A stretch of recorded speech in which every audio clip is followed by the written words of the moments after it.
Welcome into BLTV Channel 6. I'm Brian Kell. We have reached out to a lot of the hotly contested races throughout our service area and seeking to sit down with candidates to talk about their candidacy for the certain races that they're running for. This is no exception, as we have 3 open slots in the city of McMinnville for the board of aldermen, and we have with us right now at this time a current sitting city alderman, Steve Harvey. Steve, thanks for joining us. Thank you for having me. Yeah, tell us about you. Well, my name's Steve Harvey, and I'm running for re-election for alderman for the city of McMinnville. I'm married to the former Lisa Cantrell. She was born and raised here, and my family moved here when I was about 3 years old, so I've lived here almost all my life. We have 4 children, and they've all grown up and moved away. We have 1 grandchild that we're over the moon about, and got a good family, and by trade, I'm a licensed general contractor, and I went to school at Middle Tennessee State University.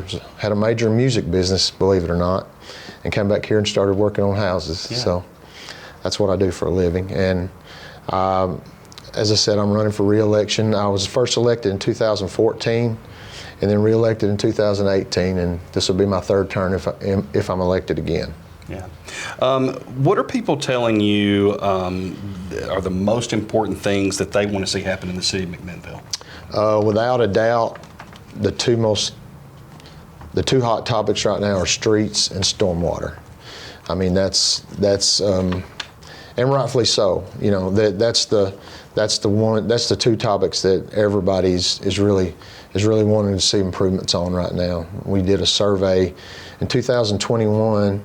A citizen survey, and those were the top 2.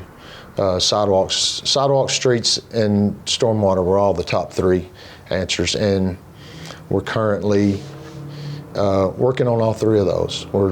We just approved at the meeting last night the bid from a paving company to start paving several streets that are in the budget for this year, and I've been working on sidewalks for a little while now. Several of those have been done, and we're currently working, and Public Works just kind of works those in when they can. We're doing all those in-house, and so there's a lot of sidewalks being working on, and we're currently in a contract with an engineering firm to do a stormwater survey to tell us how to solve some of these stormwater problems that we have. So that's kind of those are the projects that we're working on, and that's also the projects that the public seems to want some results on as well. Well, and you've said it. I mean, infrastructure is always an important subject.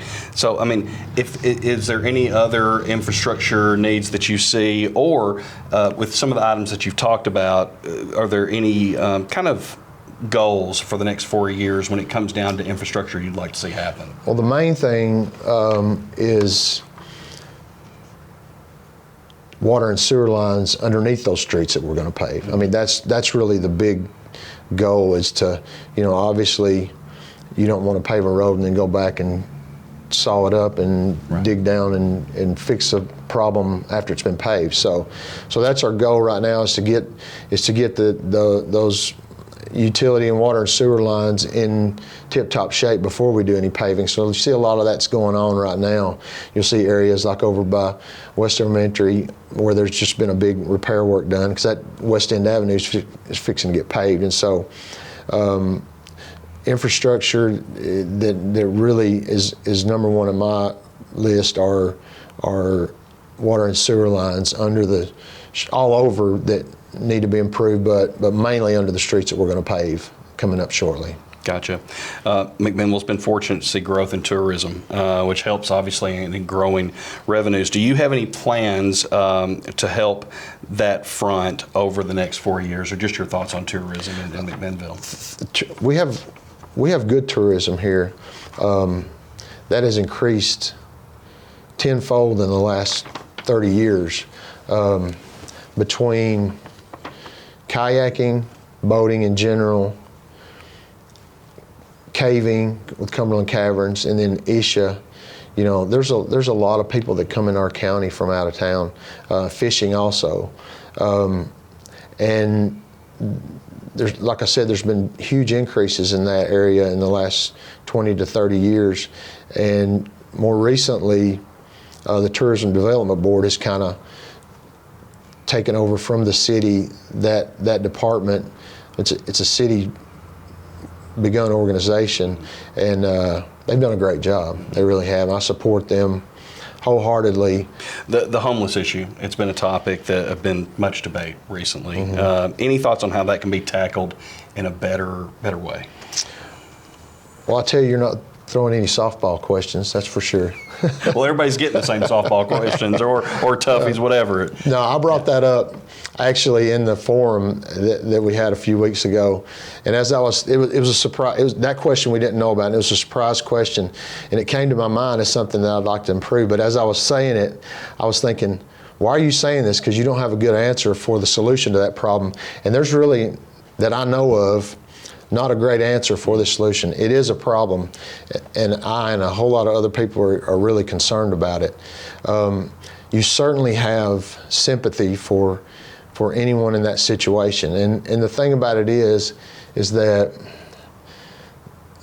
homeless people are all in that situation. There's for different reasons. You know, you got people who are, I mean, you have criminals, you have people who are addicted to substances, you have mentally ill people, and you have people that are just down on your luck. And so it's, you know, the city can't just come in and go, you know, we're going to pay your living expenses for the next month, everybody. I mean, it's just not possible or practical. And it's a really tough situation. Now, what we have done is we partnered up with an organization called Home, where we donated a piece of property to them, and they've built tiny homes, which is transitional housing for the homeless population. But if you have 10 or 12 of those, you know, that's a great thing, and it's a wonderful project and getting great results. But you know, that's just a drop in the bucket as far as the amount of people that serves versus how many are out there. So, you know, something else. I mean, we've got to go further with this than what we've done already, but I just see it maybe as there are a lot of charitable organizations out there that are willing to help out. I know the church I go to at St. Matthew's, we fix meals and things like that. And so maybe there's some kind of partnership that the city can do and work together with some of these organizations to try to improve this problem. I mean, as I said, there's, you know, I mean, there's no silver bullet there that just solves the problem. But I think we gotta think outside the box a little bit and see what we can do. The other issue is, you know, you don't want to become known for that town that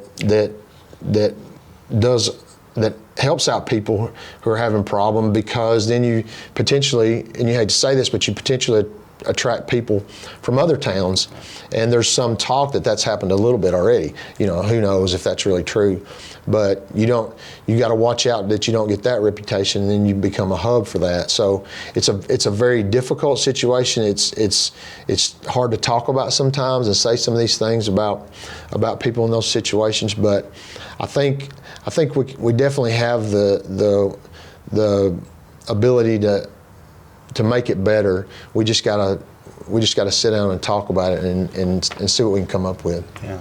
Are you a no new taxes person, you know, no matter what, or does it depend on the situation the city finds itself in? Talk about that. I don't know that I'll ever say read my lips, yeah. But I am absolutely a no new taxes person, because the city brings in an awful lot of money. And it's increasing every year from the sales tax lawsuit with the county. That number's increasing every year, and it's going to wind up probably in the $2 million range at the end of I think it was a 20-year period. And we haven't had a property tax increase since I've been on the board 8 years, and since long before I was on the board, probably 12 to 14 years. I don't remember exactly when it was, but there's not been a property tax since then. And I mean, that's something that I kind of am proud of, that we haven't had to do that. And we've been in good financial shape all that time. So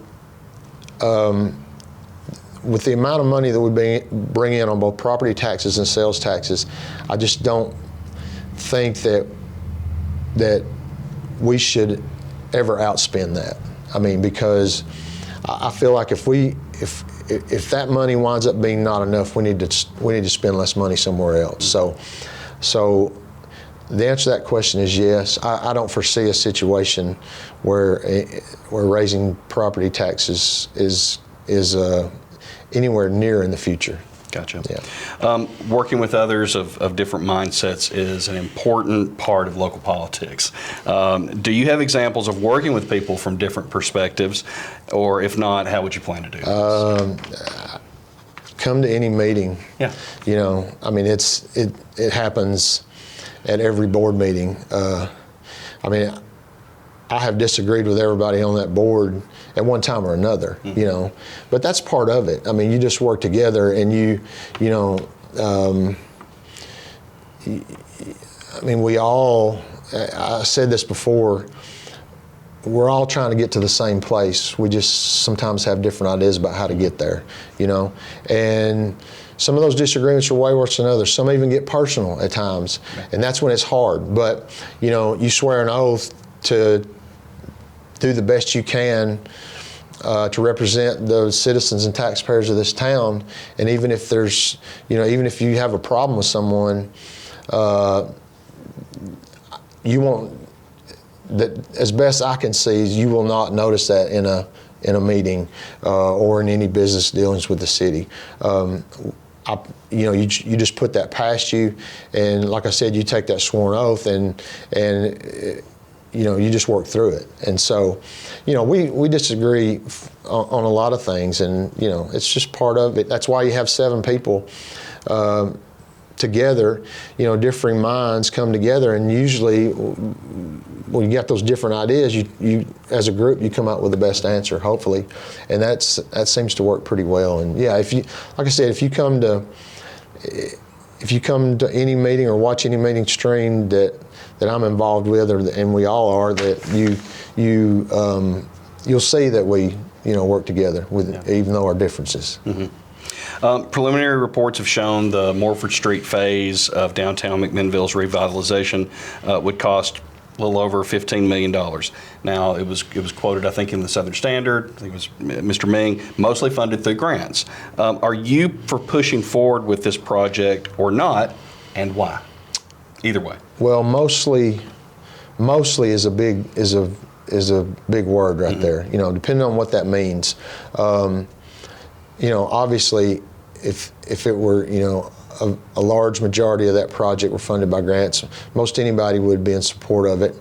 But that's hard to say right now. But I can tell you this: the state's going to do some paving through there that is of no cost to the city, and we, back on infrastructure, we need to get the lines under those streets, because some of those water and sewer lines, and then there'll be other utility lines involved as well, but some of the water and sewer lines are very old in those areas, and that, regardless of what's going to happen, that needs to be handled. And so if the state's coming through there to do some paving, we need to get the infrastructure under those streets in good shape to be ready for that, because, you know, that's where it all starts. And so that I am in support of, regardless of how far we go with phase 3. You know, but at the very least, we need to get utility lines, water, sewer, electric, and gas, all that straightened out, and then paving done, and then kind of see where we're at, you know. But depending on the amount of grant money and how certain that is, in my opinion, kind of dictates how far we go with that project. Steve, appreciate your time. We've actually got about 30 seconds left here. So how about you address maybe the person that's out there watching right now as to why you are one of the best people to fill one of those 3 open slots with the city of McMinnville? All right. Well, again, I'm Steve Harvey, and I certainly appreciate your vote for Alderman for the city of McMinnville. And the first reason is I have the experience. I've been on the board 8 years, and I've learned a lot in those 8 years. That 8 years of experience has given me the knowledge to do this job, and taken me a while, but I feel like I'm getting there. I feel like I'm not the greatest public speaker in the world, but I feel like I'm a good one-on-one communicator with other people. Any dealings that I have with other aldermen, department heads, attorneys, or whoever it may be, I feel like I'm good at communicating with them, and I just feel like I'm ready to keep this town moving in the right direction that it's going. And again, I appreciate your vote and support for Alderman for the city of McMinnville. Thank you. Steve, thanks so much. Thanks for having me. And we want to thank you for watching on BLTV Channel 6. We'll be providing live election coverage on Tuesday, November 8th, starting at 7 p.m.